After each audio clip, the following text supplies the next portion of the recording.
Chers internautes, je vous salue dans le précieux nom de notre Seigneur et Sauveur Jésus-Christ. Aujourd'hui, je me propose de partager avec vous la parole de Dieu dans 1 Chroniques, chapitre 29, versets 10 à 12. Et je lis. David bénit l'Éternel en présence de toute l'assemblée. Il dit, « Béni sois-tu, d'éternité en éternité, Éternel, Dieu de notre Père Israël. À toi, Éternel, la grandeur, la force et la magnificence, l'éternité et la gloire, car tout ce qui est au ciel et sur la terre t'appartient. À toi, Éternel, le règne, car tu t'élèves souverainement au-dessus de tout. Je reprends. Car tu t'élèves souverainement au-dessus de tout. C'est de toi que viennent la richesse et la gloire. C'est toi qui domines sur tout. C'est dans ta main que sont la force et la puissance. C'est ta main qui a le pouvoir d'agrandir et d'affermir toutes choses. Parole du Seigneur. La souveraineté de Dieu. La souveraineté de Dieu. L'Éternel Dieu dit, « Arrêtez et sachez que je suis Dieu. Je domine sur les nations, je domine sur la terre. » C'est l'Éternel qui est Dieu. Souverain est l'un de ses attributs. La doctrine de la souveraineté de Dieu est très importante.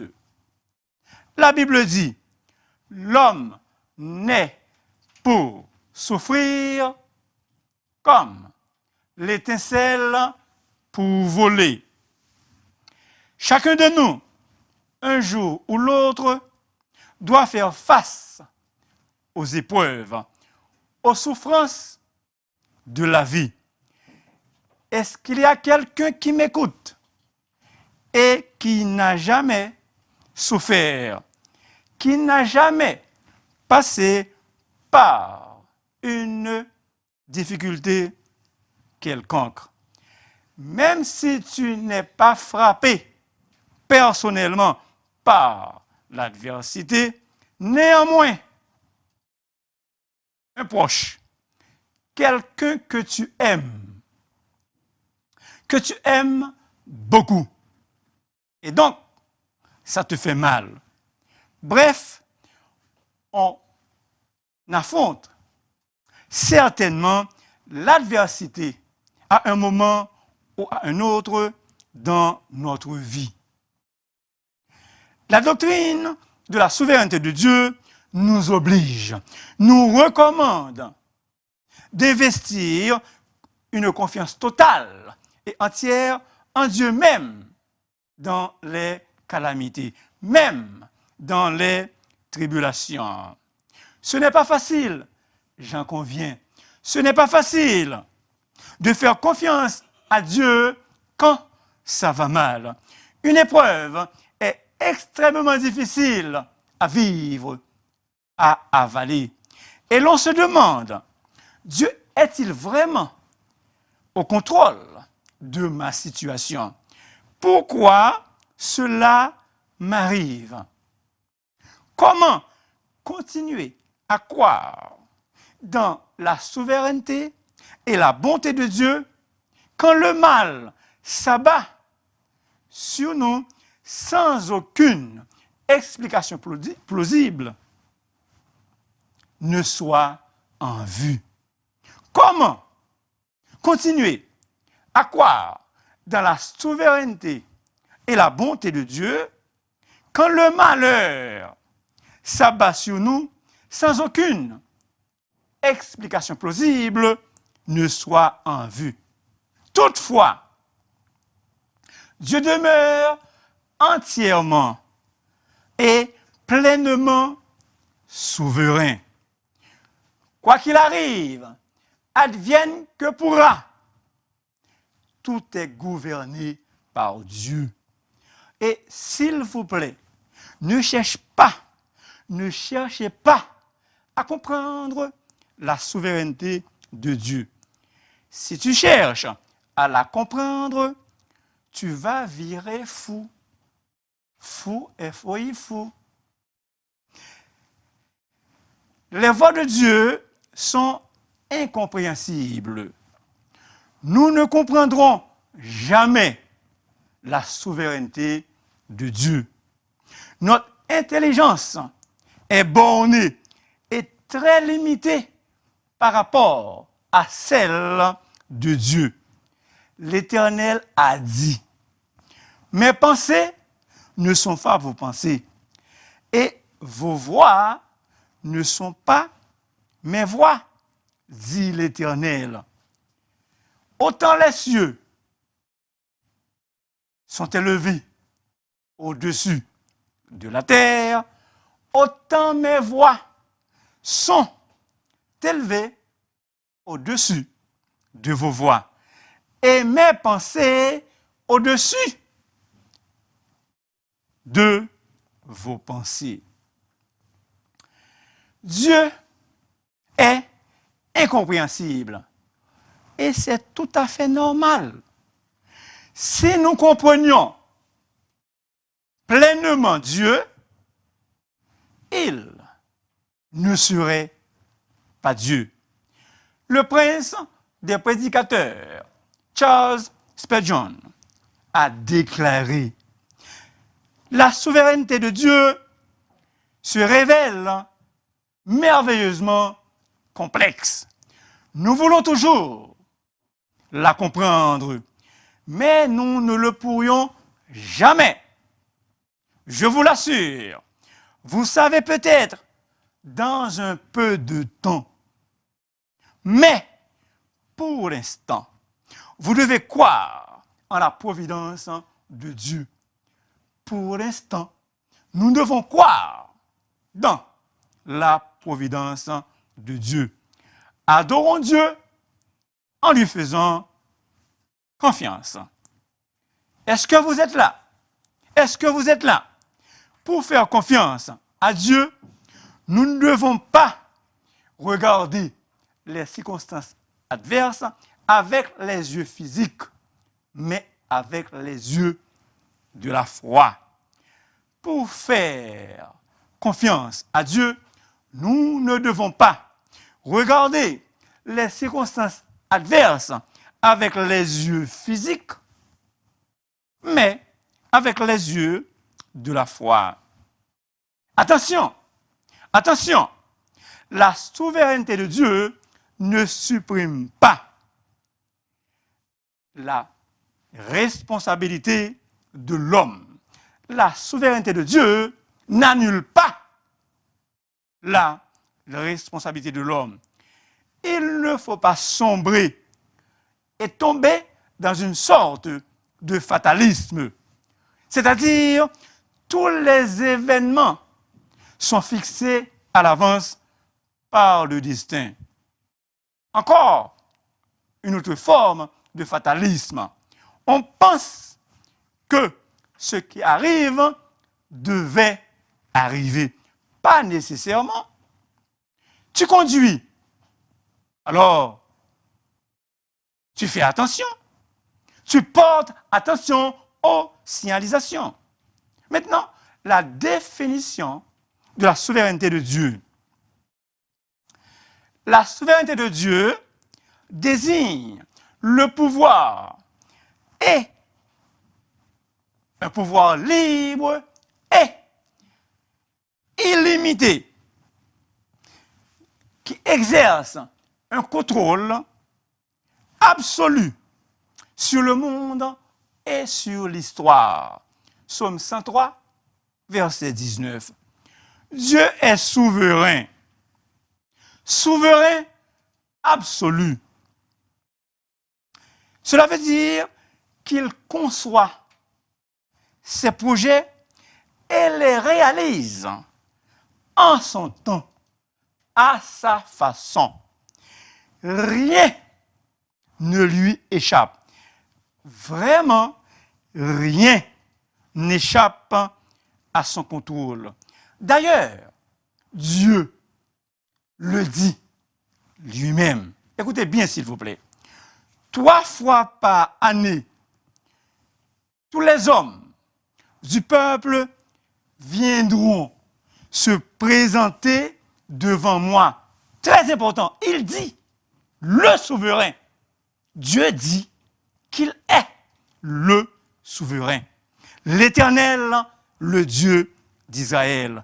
Exode 34, verset 23. Dieu peut faire des miracles extraordinaires. Rien n'est impossible à lui. Le premier, verset 37. Dieu est capable de faire plus que ce qu'il fait concrètement. Notre Dieu est capable de faire plus de ce qu'il fait concrètement. Et Jésus-Christ, après sa victoire convaincante sur la mort, il a reçu la souveraineté sur l'univers entier.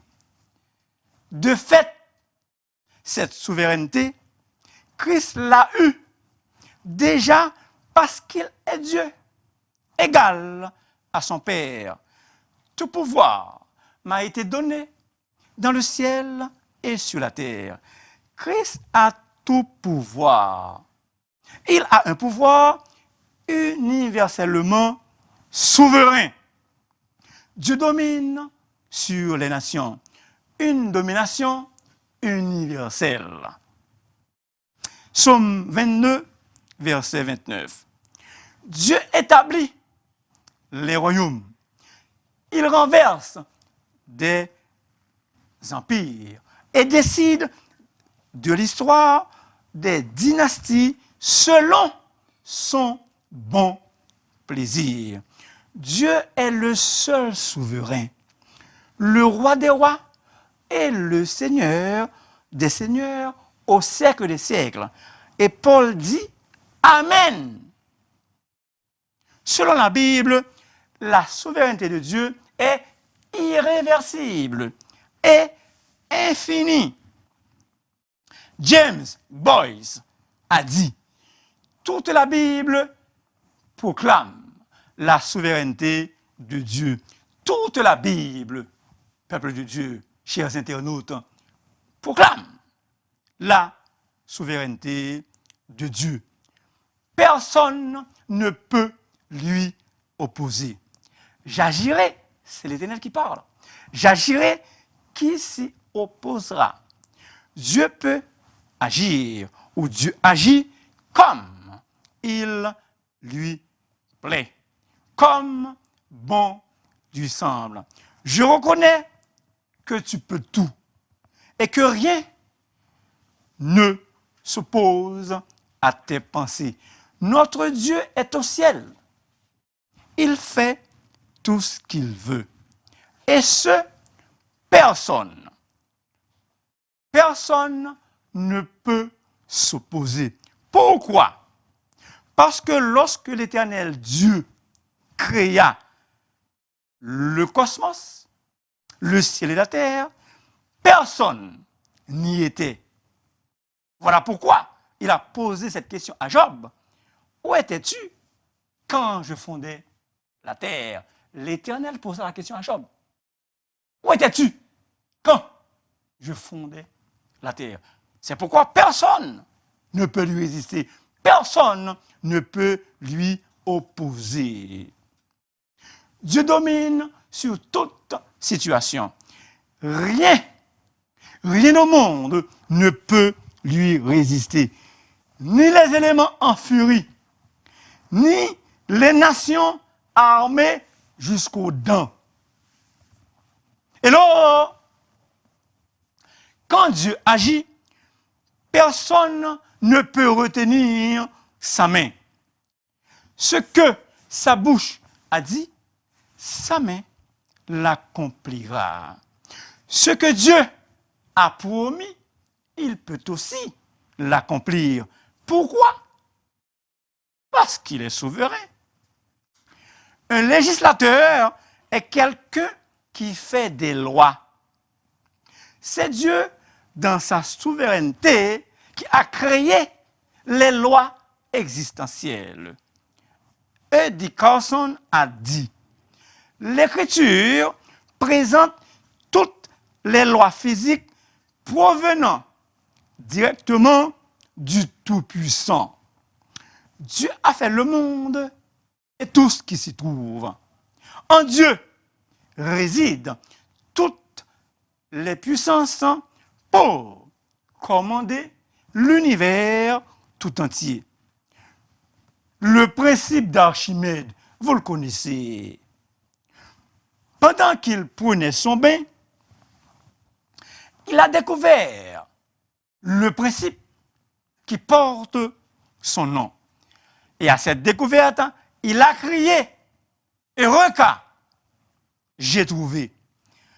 Il est intéressant de remarquer, quand Archimède a découvert le principe, il n'a pas crié, j'ai créé, mais il a crié, j'ai trouvé. J'ai trouvé, Eureka. J'ai créé.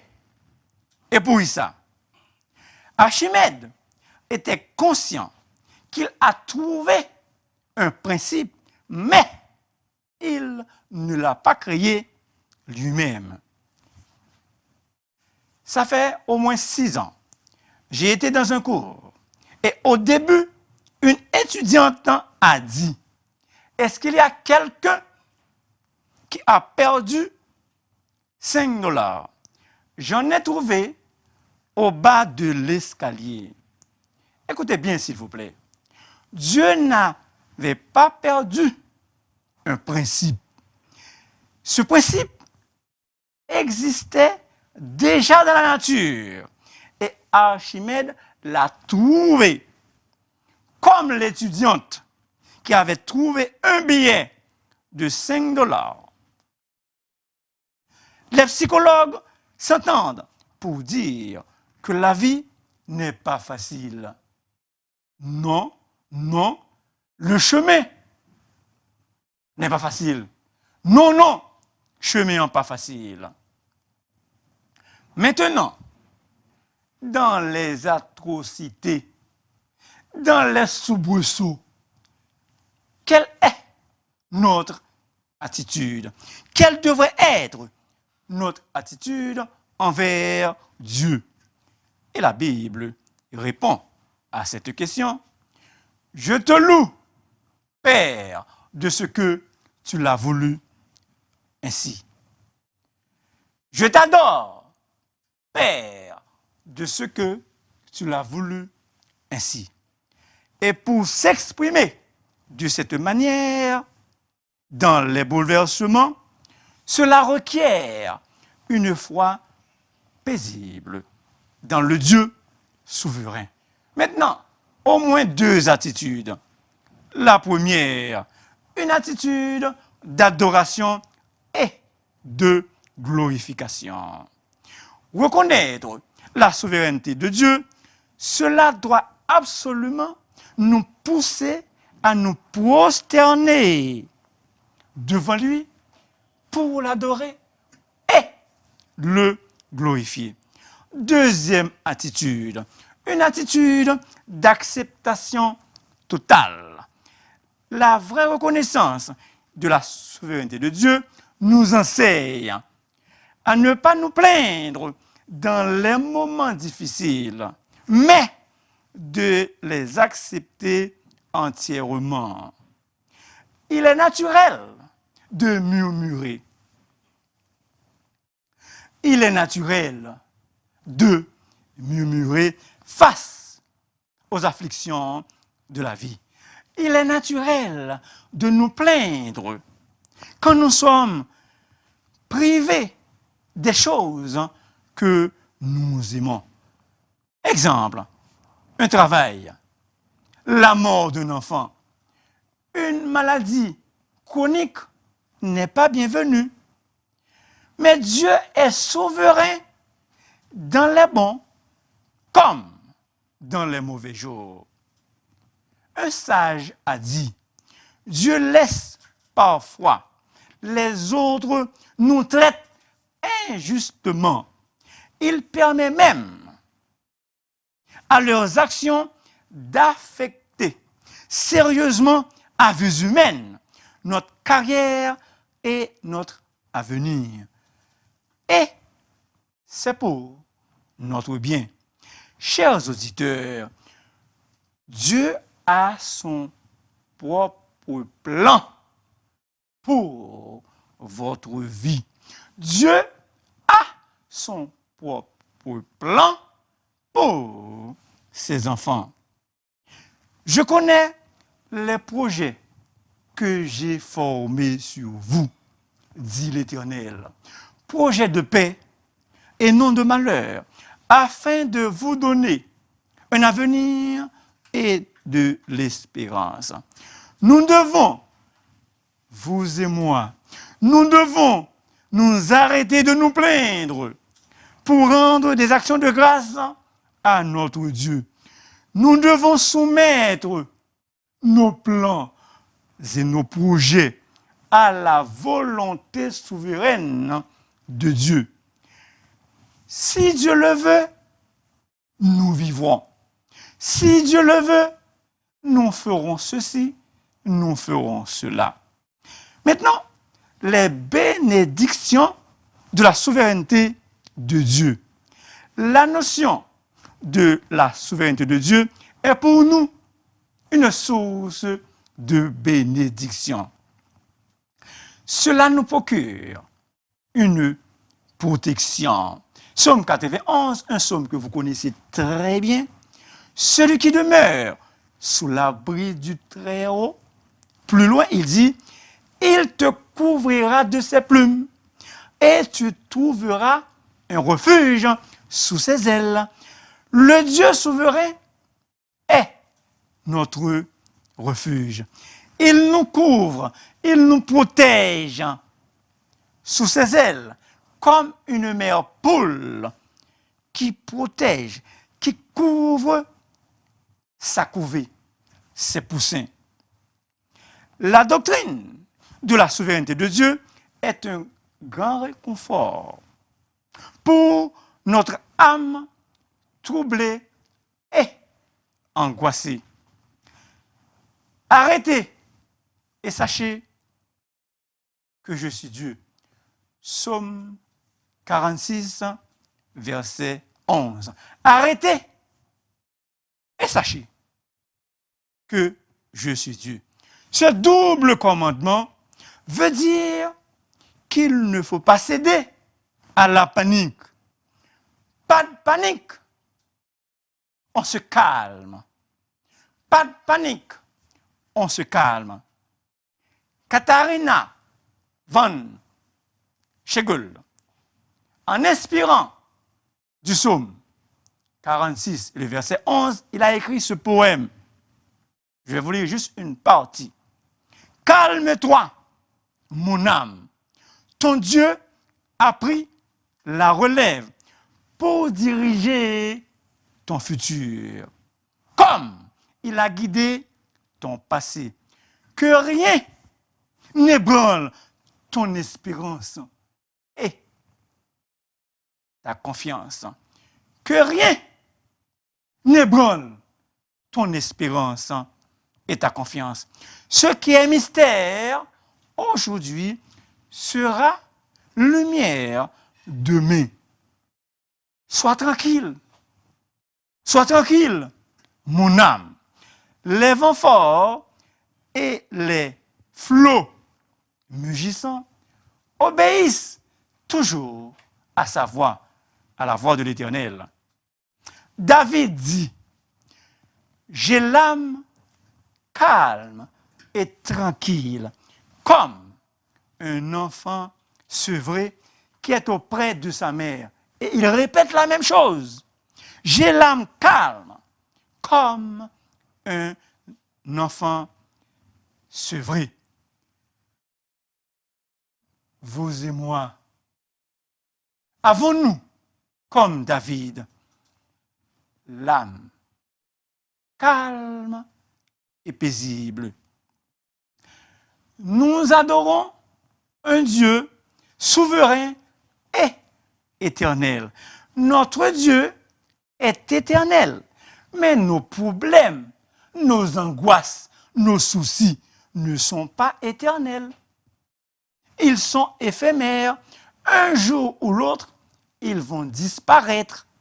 Un jour ou l'autre, tous finiront et nous serons dans la joie pour l'éternité bienheureuse.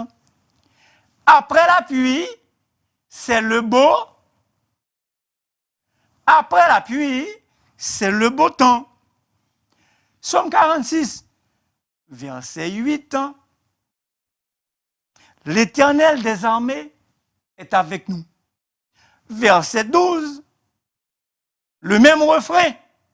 L'Éternel des armées est avec nous. Jésus est Emmanuel, qui signifie Dieu avec nous. Mon cher ami, Jésus est-il avec toi? Confie-toi en lui et sache qu'il est le Dieu souverain. Crois que Dieu est souverain.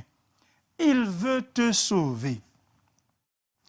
Les croyants peuvent être dans la joie, même au sein des épreuves. C'est à cela qui fait notre joie. C'est l'apôtre Pierre qui écrit. C'est ça qui fait votre joie. Quoique maintenant, puisqu'il le faut, vous soyez attristés pour un peu de temps par diverses épreuves. Les chrétiens auxquels l'apôtre Pierre écrivait souffraient de la persécution. L'apôtre leur rappelle qu'ils peuvent être joyeux parce qu'ils savent que les diverses épreuves ne sont que pour un peu de temps. Nos épreuves sont passagères, mais la gloire sera éternelle. 2 Corinthiens 4, versets 17 et 18a. Il n'y a pas de Canaan sans passer par le désert. Et même dans le désert, notre Dieu souverain peut accomplir des miracles extraordinaires en notre faveur. Ne soyez pas découragés, chers internautes. Ne soyez pas découragés. Mais prenez courage. Pourquoi? Parce que votre Dieu est souverain. Il contrôle tout. Il prendra soin de vous dans le chemin jusqu'à la fin. Merci infiniment de m'avoir écouté. S'il vous plaît, n'oubliez pas de vous abonner, car la voix du serviteur est votre émission. Que Dieu vous bénisse richement et abondamment. Il n'y a qu'un